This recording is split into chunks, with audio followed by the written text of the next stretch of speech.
ጤና ይስጥልን። ይህ በቦሌ ክፍለ ከተማ አስተዳደር የኮሙኒኬሽን ጽሕፈት ቤት እየተዘጋጀ የሚቀርበው ከሰኞ እስከ ሰኞ በቦሌ የተሰኘው ሳምንታዊ ፕሮግራም ነው። በዚህ ፕሮግራም በሳምንቱ በክፍለ ከተማችን የተከናወኑ አበይት ተግባራትን ይዳስሳሉ። እስከ ዝግጅታችን ፍጻሜ ድረስ አብራችሁን እንድትቆዩ እንጋብዛለን።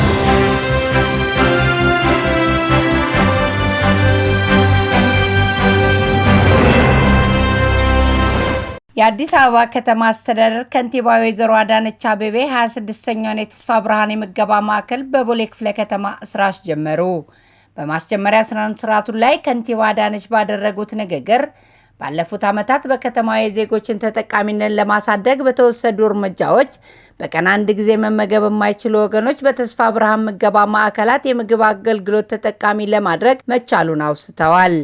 እስካሁን በተለያዩ ክፍለ ከተሞች በስራ ላይ ከሚገኙ 24 ማዕከላት በተጨማሪ በዛሬው ዕለት 2 አዳዲስ ማዕከላትን ለአገልግሎት አብቅተናል ያሉት ከንቲባዋ በቦሌ ክፍለ ከተማ የተገነባውን የተስፋ ብርሃን ቁጥር 26 የምገባ ማዕከል ለማድረግ ድጋፍ ላደረጉት የጉምሩክ ኮሚሽን፣ የአዲስ አበባ ከተማ አስተዳደር ዲዛይንና ግንባታ ቢሮ እንዲሁም የምገባ መርሃ ግብሩን ላዘጋጀው የሲቪል ምዝገባና የነዋሪዎች አገልግሎት ኤጀንሲና ሌሎች አካላትን በሙሉ ምስጋና አቅርበዋል።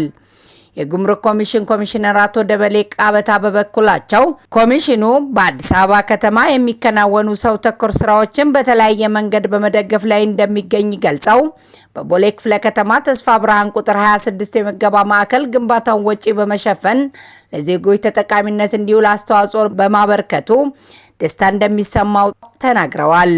በቀጣይም የምገባ መርሃ ግብሩ በዘላቂነት እንዲቀጥል ከማድረግ ባሻገር ሌሎች ድጋፎችም እንደሚደረግ ኮሚሽነሩ አረጋግጠዋል።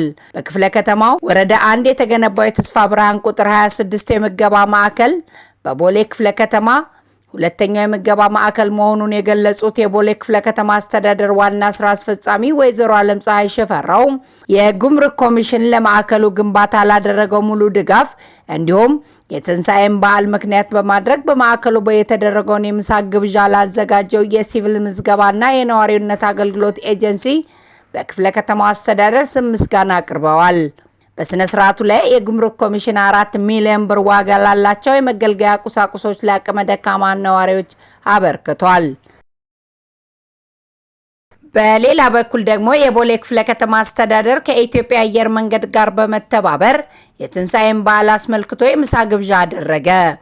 በተስፋ ብርሃን ቁጥር 2 የምገባ ማዕከል በተካሄደው የምሳ ግብዣ ላይ የቦሌ ክፍለ ከተማ አስተዳደር ዋና ስራ አስፈጻሚ ወይዘሮ አለምፀሐይ ሽፈራው ባደረጉት ንግግር የኢትዮጵያ አየር መንገድ የተስፋ ብርሃን ቁጥር 2 የምገባ ማዕከል ግንባታው ሙሉ ወጪውን ከመሸፈን አንስቶ የምገባ ተጠቃሚ የሚሆኑ ወገኖችን በየዕለቱ በመመገብ ከፍተኛ አስተዋጽኦ እያበረከተ እንደሚገኝ አውስተዋል።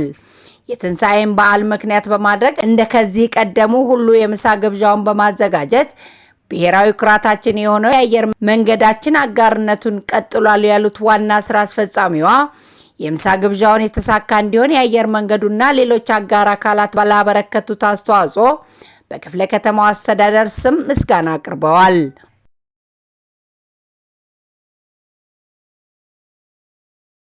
የቦሌ ክፍለ ከተማ አስተዳደር የትንሣኤን በዓል ምክንያት በማድረግ ማዕድ አጋራ። አስተዳደሩ በ11 ወረዳዎች ለሚኖሩ አረጋውያን፣ አካል ጉዳተኞችና አቅመ ደካማ ወገኖች እንዲሁም ለጸጥታ አካላትና ለእሳት አደጋ ሰራተኞች ማዕድ አጋራ ሲሆን በማዕድ ማጋራት ስነ ስርዓቱ ላይ የቦሌ ክፍለ ከተማ አስተዳደር ዋና ስራ አስፈጻሚ ወይዘሮ አለምፀሐይ ሽፈራው ባደረጉት ንግግር መንግስት ከሚያከናውናቸው የልማት ስራዎች ጎን ለጎን በሰው ተኮር ተግባራት የህብረተሰብ ተጠቃሚነትን ለማረጋገጥ ሰፊ እንቅስቃሴ በማከናወን ላይ እንደሚገኝ ተናግረዋል። የትንሣኤን በዓል ምክንያት በማድረግ ዛሬ ለወገኖቻችን ማዕድ ስናጋራ አብሮነትንና መተጋገዝን በማጠናከር ኢትዮጵያዊ ባህላችንን የበለጠ በማጽናት ነው ያሉት ዋና ስራ አስፈጻሚዋ የማዕድ ማጋራት መርሃ ግብሩ የተሳካ እንዲሆን እገዛ ላደረጉ ባለሀብቶችና ተቋማት እንዲሁም መርሃ ግብሩን ላስተባበሩ የክፍለ ከተማና የወረዳዎች የህብረተሰብ ተሳትፎና በጎ ፍቃድ ማስተባበሪያ ጽህፈት ቤቶች አመራሮችና ባለሙያዎች ምስጋና አቅርበዋል። የቦሌ ክፍለ ከተማ አስተዳደር ህብረተሰብ ተሳትፎና በጎ ፍቃድ ማስተባበሪያ ጽህፈት ቤት ኃላፊ አቶ ጌታቸው ካሳዬ በበኩላቸው በክፍለ ከተማና በ11ዱም ወረዳዎች በዓሉን ምክንያት በማድረግ ከ17500 በላይ ለሆኑ ወገኖች የማዕድ ማጋራት እንደሚደረግ ገልጸው የክፍለ ከተማ አስተዳደሩ አስተባባሪዎችና አመራሮች ተቋማትና በጎ ፍቃደኛ ባለሀብቶች እንዲሁም የበጎ ፍቃድ አገልግሎት ሰጪዎች ለመርሃ ግብሩ መሳካት አስተዋጽኦ በማድረጋቸው ምስጋና አቅርበዋል።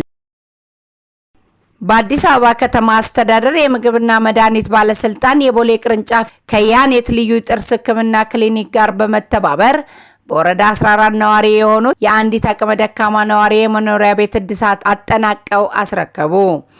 በቤት ርክክብ ስነ ስርዓቱ ላይ የቦሌ ክፍለ ከተማ አስተዳደር ዋና ስራ አስፈጻሚ ወይዘሮ ዓለም ፀሐይ ሽፈራው፣ የአዲስ አበባ ከተማ አስተዳደር ምግብና መድኃኒት ባለስልጣን ዋና ስራ አስኪያጅ ወይዘሮ ሙሉመቤት ታደሰ፣ የያኔት ልዩ የጥርስ ህክምና ክሊኒክ መስራችና ስራ አስኪያጅ ዶክተር ሐመልማል መንግስቱ እንዲሁም የቦሌ ክፍለ ከተማ አስተዳደር የወረዳ 14 አመራሮች የተገኙ ሲሆን በቤታቸው በአዲስ መልክ የታደሰላቸው እናትም በተደረገላቸው ድጋፍ መደሰታቸውን በመግለጽ ድጋፍ ላደረጉላቸው አካላት ምስጋና አቅርበዋል።